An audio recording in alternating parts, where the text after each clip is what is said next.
초대석 시간입니다. 오늘은 장예찬 전 국민의힘 청년 최고위원 모셨습니다. 어서 오세요. 안녕하세요. 네, 안녕하세요. 여쭤볼 게 많지만 먼저 윤석열 대통령과 한동훈 대표의 면담 얘기부터 해볼게요.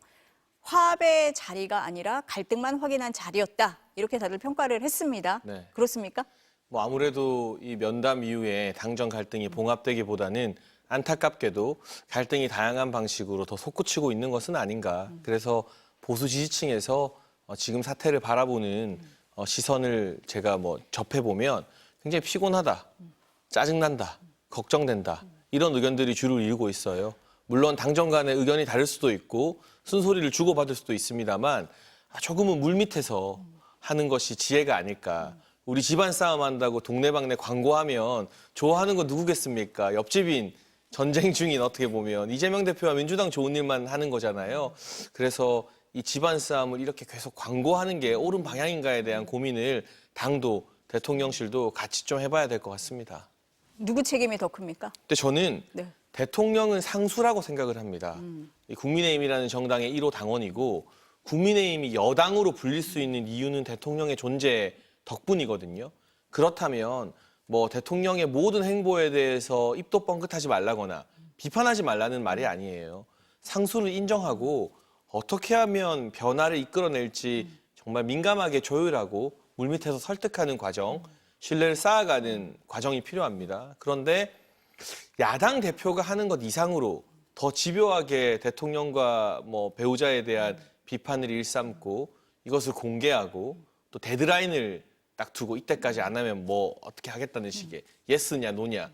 이거는 사실 이재명 대표도 이렇게까지는 안 하는 것 같거든요. 이런 태도가 과연 당정의 혁신이나 개혁에 도움이 될지 아니면 시끄러운 집안 싸움 광고하는 효과에서 그칠지 좀 걱정하시는 분들이 이제 점점 늘어나는 것 같아서 저는 한동훈 대표가 주변의 정치를 오래 한 분들에게 조언을 좀 구했으면 좋겠다 이런 말씀을 드리고 싶습니다. 그러니까 대통령실이나 친문계에서는 한동훈 대표가 언론 플레이한다. 본인이 직접 얘기하지 않고 측근들을 통해서 얘기를 하는 것도 문제 삼는 것 같아요. 그런 부분도 다 지적을 하시는 겁니까? 저도 예전부터 대통령 독대를 요청했다는 기사가 나왔을 때 제가 이렇게 얄팍한 정치는 처음 본다라고 비판하기도 했었는데 이번에도 저는 사전에 사실 수차례 경고를 했습니다. 면담이 끝나자마자 한 대표 유리한 입장의 언론 플레이들이 쏟아질 것이다. 그런데 사실 면담 끝나고 그날 밤사이 기사를 보면 한동훈 대표 입장에서 면담을 해석한 이 단독 보도들이 막 나왔죠. 그리고 원탁 안 해줘서 마음에 안 든다는 것도 단독이 나왔어요. 근데 그 단독을 대통령실에서 줬을 리는 없잖아요. 한 대표나 측근이 기자에게 전화해서 내가 원탁 달라 했는데 안 해줬더라 너무한 거 아니냐 하니까 나오는 거잖아요. 그런데 그게 집권 여당 대표가 할 언론 플레이입니까? 예를 들면 100번 양보해서 김건희 여사의 대외 활동이나 정부의 정책과 관련해서 이런 이견이 있었다.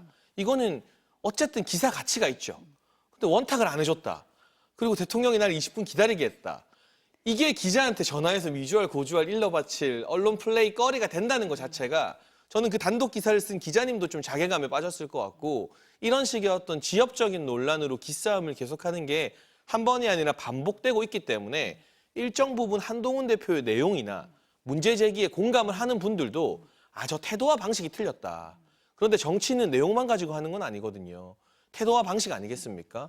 그래서 그 부분에 대해서 한동훈 대표가 자기 태도와 방식을 돌아보지 않고 안 들어주는 대통령 탓만 한다면 당과 정부의 거리가 가까워지긴 힘들 겁니다. 지금 갈등이 확연히 드러나는 부분이 특별감찰관이에요. 대통령실에서는 좀 소극적인 것 같고 추경호 원내대표는 이 원내 사안이다 이렇게 얘기를 했어요. 이런 반발에도 불구하고 한동훈 대표는 이 카드를 꺼내들었습니다. 이유가 뭐라고 보세요? 이제 주도권을 잡겠다는 것이고 그동안은 사실 한동훈 대표 취임 100일이 지났지만 말 외에 손에 잡히는 성과는 없습니다. 이를테면 민주당을 설득을 했든 돌파를 했든 아직까지도 금투세나 이런 부분에 대한 성과가 안 나오고 있고 대통령실과 영부인 비판을 많이 한 건 알겠는데 그래서 어떤 결과가 도출된 건 없잖아요. 그러니까 이제 특별감찰관이라는 결과를 좀 빠르게 도출해야 된다라는 조바심이 느껴지는데요. 전 다 죄송합니다. 전 다 좋아요. 그 자체가 나쁜 게 아니고 대선 공약이기도 합니다. 그런데 왜 추경호 원내대표를 자신의 파트너로 인정하지 않는 걸까? 이거는 원내 사령탑이잖아요. 그러니까 한동훈 대표나 친한계가 대통령실을 향해서 한 대표를 여당 대표로 좀 인정해달라, 파트너를 해달라 이런 말을 많이 하잖아요. 저 어느 정도는 대통령실이 한동훈 대표의 리더십을 인정해줄 필요가 있다고 봐요. 근데 역으로 당내 이 중요한 사안을 이야기할 때 추경호 대표에게 전날 밤에 전화 한 통 할 수 있는 거 뭐 어려운 거 아니지 않습니까? 제가 내일 이렇게 말할 텐데 원내에 많은 협조 부탁한다. 이런 기본적인 인간관계의 예의만 지켜도 당 안에서의 갈등은 훨씬 줄어드는데 전혀 그런 게 없으니 추경호 원내대표나 원내 다른 의원들 같은 경우는 우리가 한동훈 대표 한마디에 하라면 하는 쫄병이냐 이런 반발심이 들 수밖에 없거든요. 그러니까 한동훈 대표가 지금 대통령실과도 갈등을 겪고 있는 상황에서 당 내에서도 그 20명 정도의 친한계를 제외하면 시선이 곱지 않거든요. 근데 기본적으로 사람을 대하는 태도라던가 소통하는 방법, 설득하는 방식에 좀 문제가 있는 거 아닌가. 정치라는 게 거창한 것 같지만 결국은 사람 사이의 일입니다. 그런데 사람과 사람 사이 기본적인 예의를 지키지 않고 신뢰가 쌓이지 않는다면 아무리 좋은 내용을 들고 있어도 그걸 관철시키기 힘들다는 거, 이걸 제가 왜 또 가르쳐 줘야 되는지 모르겠지만 어쨌든 정치는 제가 좀 더 먼저 했으니까요. 근데 그런 부분을 정말 조금 비판이라고 생각하지 마시고 쓴소리라 생각하고 한번 들으시면 좋겠어요. 근데 반대로 생각하면 한동훈 대표 입장에서는 대통령이 한동훈 대표만 쏙 빼고 만찬을 한다든지 면담 날 저녁에 추경호 원내대표를 따로 불러서 얘기를 한다든지 생각을 하면 나만 고립되는 건가?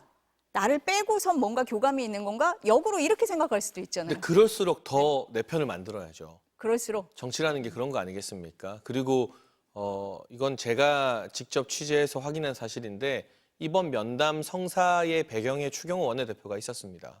그러니까 재보궐이 한창일 때 좀 다소 뜬금없이 독대한다, 면담한다는 기사 나왔잖아요. 이게 추경호 원내대표가 대통령에게 직접 강력하게 요청했다고 해요. 한동훈 대표 면 좀 살려달라. 그리고 재보궐을 앞두고 지지층 결집을 위해서는 두 분이 화해한다는 사인이 필요하다. 그럼 추경호 원내대표는 사실 중간에서 나름 한동훈 대표 체면을 살려주려고 노력을 또 알게 모르게 많이 한 거거든요. 이걸 한 대표가 모르지 않을 겁니다. 그런데 한 대표가 임명한 고위당직자들이 유튜브에서 추경호 원내대표를 대놓고 막 비하했는데 이게 논란이 많이 되고 기사화도 됐는데 그 고위당직자 신지호 부총장에 대한 경고 한마디 없었어요. 그러니까 이런 식으로 너무 좁게 이너서클만 가지고 정치를 하겠다고 하면 아무리 당장 인기가 많고 해도 결코 오래 갈 수 없다라는 것을 한동훈 대표가 좀 명심해야 돼요. 저는 정말 잘 됐으면 하는 바람에서 축원을 드리는 거라고 생각합니다. 조금 전에 최고위원님 말씀을 하실 때 그럼 특별감찰관 이 얘기를 할 때 한동훈 대표가 사전에 추경호 원내대표랑 좀 상의를 했으면 어떨까라는 말씀을 하셨는데 어쨌든 이 얘기가 나온 다음에 추 원내대표도 이거 원내 사안이다 이렇게 딱 선을 그었어요. 밖에서 볼 때는 갈등하는 모습으로 비추기도 하고 그럼 당대표가 누냐 원내대표가 누냐 뭐 이런 싸움같이 보이기도 해요. 어떻습니까? 그러니까 사안이 다르죠. 원내에서 의원총회의 동의를 받아야 되는 사안이 있고 그렇지 않은 사안이 있어요. 예를 들면 뭐 중요한 정책과 관련해서 뭐 금투세 폐지를 우리가 막 세게 밀어붙이겠다거나 또는 상설위원회를 만들겠다. 뭐 이런 것들은 당대표가 할 수 있죠. 그런데 원내 협상과 관련된 부분은 원내대표의 동의나 이 지지가 필수적이거든요. 의총의 추인도 필요하고 아마 국감 끝나고 의총이 열리게 되면 호락호락하게 한동훈 대표 원하는 대로 특감반 진행하세요라는 그런 방향으로 의총이 흘러가진 않을 겁니다. 왜냐하면 북한 인권재단 이사 추천은 국민의힘과 보수 진영에서 아주 오랫동안 목 놓아 기다리면서 민주당을 압박하던 중요한 이슈거든요. 그런데 이거를 만약에 얻어오면서 특감반을 추천하면 다 박수치겠죠. 그런데 민주당으로부터 북한 인권재단 이사를 못 얻어오면서 우리만 특별감찰관을 추천하면 보수 진영이 봤을 때는 얻어온 건 없고 내주기만 하게 되는 거거든요. 거기에 대한 반발 여론도 무시 못하기 때문에 이렇게 지금 막 친한계 의원들이 단톡방에서 막 의총 열어라 왈가왈부했지만 막상 의총이 열렸을 때 빈손으로 그냥 특별감찰관만 추천하는 한동훈식 해법에 의원들 다수가 동의해 줄까요? 벌써 인터뷰 보면 개별적으로 그거 어렵다고 하는 의원들이 많이 나오고 있지 않습니까? 저는 그렇게 되면 그때 가서 리더십에 또 상처가 생기는 거예요.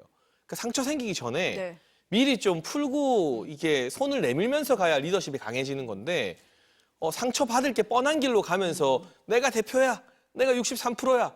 아니 언제적 63% 이야기를 계속하는 거예요. 뭐 그게 인생 최대 업적도 아니고. 그러니까 그러니까 이런 식으로는 리더십이 강화되지 않는다. 이 정치는 검찰 조직과 다르기 때문에 상명하복이 아니라 내 편을 얼마나 많이 만들고 설득하느냐에 달려있다라는 말씀을 또 드리고 싶네요. 그러니까 추경호 원내대표가 의원총회에서 의원들 의견을 수렴하겠다라는 얘기를 했을 때 자신 있어서 저 얘기를 한 거다 이렇게 얘기하는 사람들이 많았는데 최고위원님도 같은 생각이신 거네요? 네, 이 뚜껑을 열어보면은 아닐 거다. 이번 의총 네. 한동훈 대표 측에게 호락호락하지 않을 겁니다.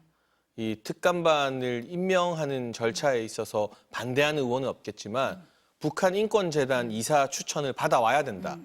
야당으로부터 아무것도 얻지 못하고 우리만 빈손으로 야당 원하는 걸 내줄 수 없다라는 의견들이 저는 만만치 않게 올라올 거라 생각하고 일방적으로 원내 지도부나 원내 대표의 어떤 권한을 무시하는 것에 대한 비토도 있을 것 같습니다. 물론 제 주변에 제가 지도부 할 때 가깝게 지냈던 많은 친윤 의원들이 지금 참고 있다고 이야기를 해요.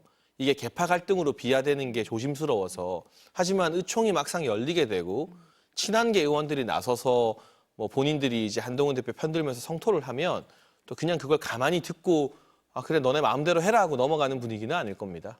아니 오늘 언론에 보니까 친한계 몇 명, 친윤계 몇 명 막 분류를 막 하더라고요. 근데 중도에 있는 의원들이 대다수다. 그래서 이 중도에 있는 의원들이 어디로 가느냐를 좀 지켜봐야 된다. 이런 얘기도 하고 지난번에 그 김건희 여사 특검법 이탈표 4표 나왔을 때도 이게 중도 의원들이 소신 투표한 거다. 이런 얘기도 나왔어요. 그러니까 또 이 총 열면 또 모르는 거 아닙니까? 그렇죠. 모르는 네. 것입니다만 일방적으로 한동훈식 해법에 동의가 안 되는 된다. 그런 의총은 아닐 것이고 뭐 사안마다 다르겠지만 개파색이 옅은 분들은 인간적인 거리감이나 관계로 봐도 한동훈 대표와 밥을 많이 먹었겠습니까? 추경호 원내대표와 밥을 많이 먹었겠습니까?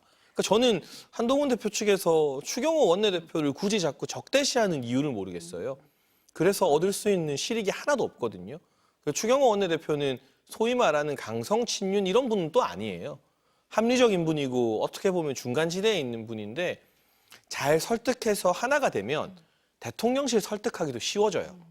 왜냐하면 이게 한동훈 대표 개인 의견이 아니라 우리 추경호 원내대표랑 의논했는데 좀 대통령실에서 이렇게 해주십시오 하면 용산도 그걸 훨씬 더 무겁게 받아들이죠. 근데 지금은 그게 아니고 한동훈 대표와 일부 측근들의 개인 의견이 돼버리니까 그 의견의 힘이 무게감이 좀 덜 실리니까 용산 입장에서도 당의 의견을 안 받아들이는 게 아니라 한동훈 대표의 의견 우리는 좀 생각이 다르다 하는데 큰 부담이 없거든요.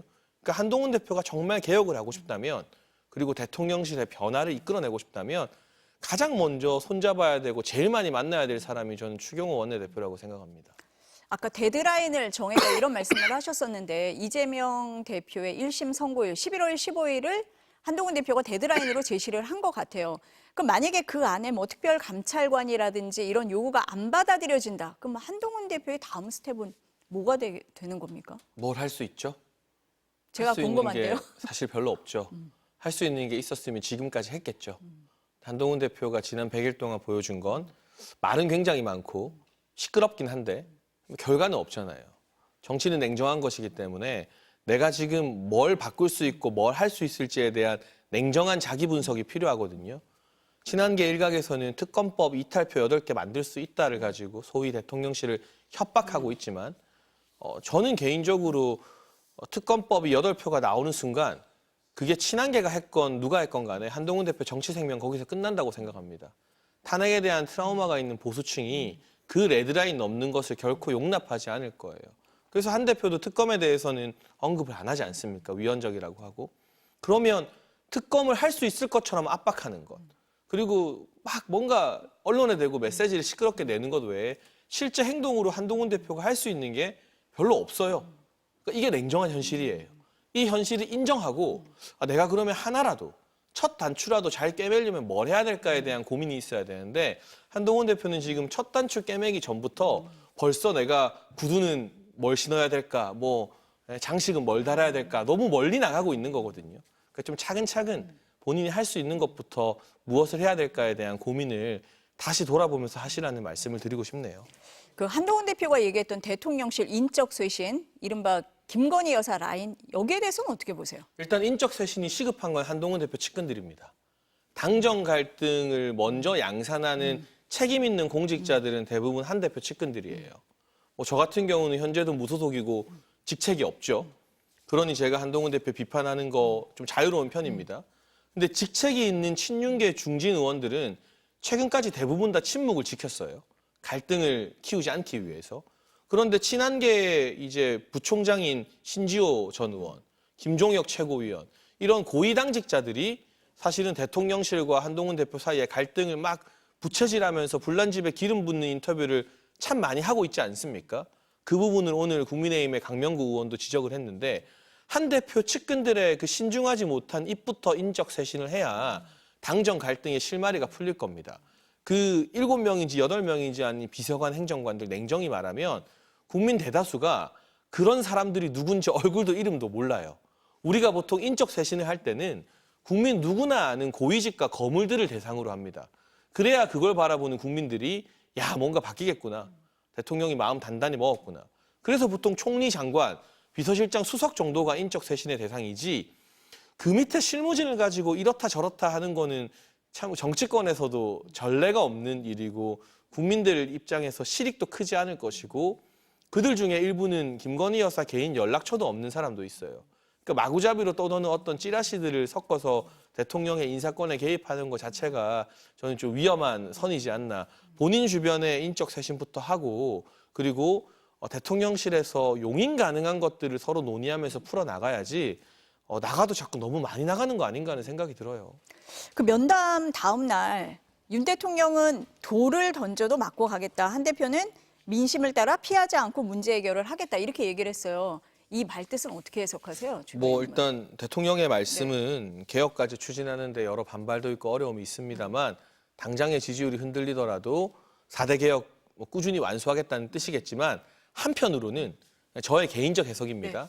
앞에는 민주당과 이재명 대표가 특검하겠다, 탄핵하겠다 도사리고 있는데 뒤에는 20년 동안 내가 업어 키웠던 한동훈이라는 후배가 발목 잡고 있는 거예요. 솔직히 말하면.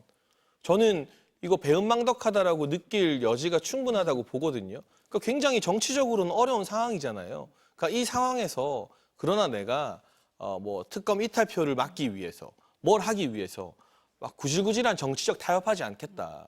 그러니까 윤석열 대통령이 국민의 좀 부름을 받았던 건 어쨌든 그 뚝심 때문 아닙니까? 그러니까 지금은 어려워도 뚝심 있는 내 정치를 끝까지 하겠다라는 의지의 어떤 각오의 표현이라고 해석해도 큰 무리가 없을 것 같습니다. 한동훈 대표의 피하지 않겠다는 어떻게 해석하세요? 뭐 한동훈 대표 말이야 늘 잘하잖아요. 말은 청산유수고 말은 좋은데 이제는 좀 뭔가 손에 잡히는 결과물, 실체적인 것.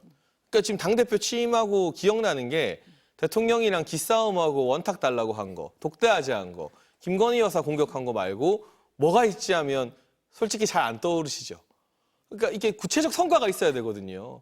어떤 정책과 어떤 뭐 민생의 성과가 있는지 본인이 이제 민생 성과를 많이 내면요. 자연스럽게 발언권이 커져요.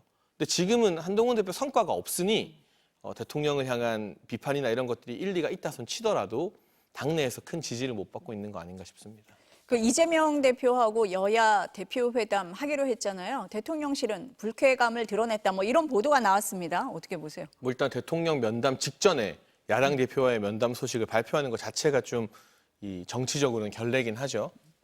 그리고 어제 한 행사에서 이재명 대표와 한동훈 대표 만난 사진이 화제였는데 눈에서 꿀이 뚝뚝 떨어지더라고요. 근데 그랬습니까? 저는 이재명 대표가 아주 노련하게 한동훈 대표를 지금 이용하고 있는 것 같습니다. 그러니까 차도살인지게 지금 이재명 대표를 위한 칼이 되고 있는 셈이죠. 왜냐하면 이재명 대표보다 더 뼈아프게 대통령이나 김건희 여사 문제를 비판하고 헤집는 주체가 한동훈 대표이니까요. 그러니까 한 대표 본인은 어떤 계산이 있는지 이게 중도층의 호응을 받을 거라 생각하는지 모르겠습니다만 이재명 대표 입장에서는 최근 제일 이쁘고 제일 고마운 정치인이 한동훈이겠죠. 그래서 어제 두 분 사진 보는데 그냥 막 만면에 미소가 가득하고 눈에서 꿀이 뚝뚝 떨어지더라고요. 2차 회담도 뭐 그와 비슷한 분위기가 아닐까 싶습니다. 마지막으로 여쭤봐야 될 것 같은데 그 한동훈 대표가 얘기하는 특별감찰관 그럼 여야 대표 회담에서 뭐 이 문제를 좀 논의를 해서 성과를 좀 낼 수 있다 이렇게 보세요? 어떻습니까? 그러니까 이재명 대표가 영리하고 영악하게 나온다면 한동훈 대표한테 힘을 많이 실어줄 것 같아요. 그래야 당내에서 갈등이나 당정 갈등이 더 커지니까 그런데 보수 지지층이 봤을 때 이재명 대표와 손잡고 이재명 대표한테 선물 보따리 많이 받아오는 게 과연 보수 지지층이 봤을 때 좋은 일일까? 거기에 대한 고민도 한 대표에게 필요하겠죠. 최고위원님 말씀을 들어보니까 한 대표가 고민이 굉장히 많을 것 같습니다. 네, 오늘 말씀은 여기까지 듣겠습니다. 감사합니다.